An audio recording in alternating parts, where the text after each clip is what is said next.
buat kita buat. Mana kau bagi ini datang balik kita buat tu.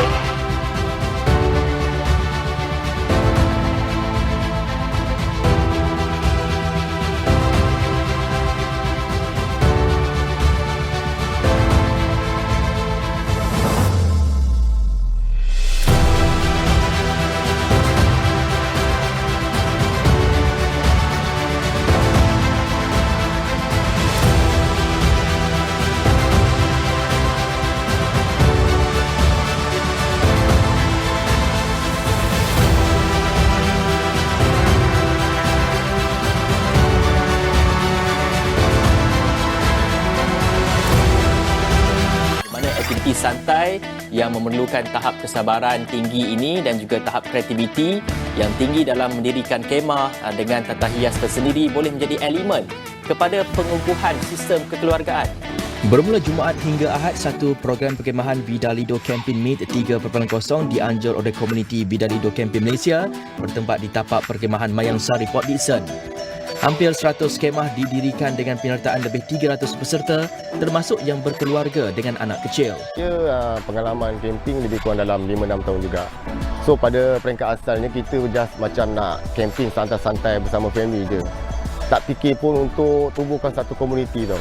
Tapi bila kita pergi camping, lepak-lepak santai dengan family, dalam masa yang sama kita berjumpa jiran-jiran, camper-camper yang lain. So kat situ kita nampak aktiviti camping ni adalah satu aktiviti yang sihat bagi kita lah. So kita dapat kenal kawan-kawan yang baru, anak-anak kita pun dapat terapkan diri dia dengan, dekatkan diri dia dengan alam. Memang camping ni memang menakal, tapi bila kita kerjasama ayah, mak, anak, ada yang ungkul, ada yang buat kemah, ada yang buat fly. Jadi saya rasa itu kita dah nampaklah ubah nanti orang bersama.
Assalamualaikum, saya Rizal Aboh, admin VCM, berharap peserta sentiasa selamat, sihat dan pulang dengan hati yang puas serta memori yang tak terlupa.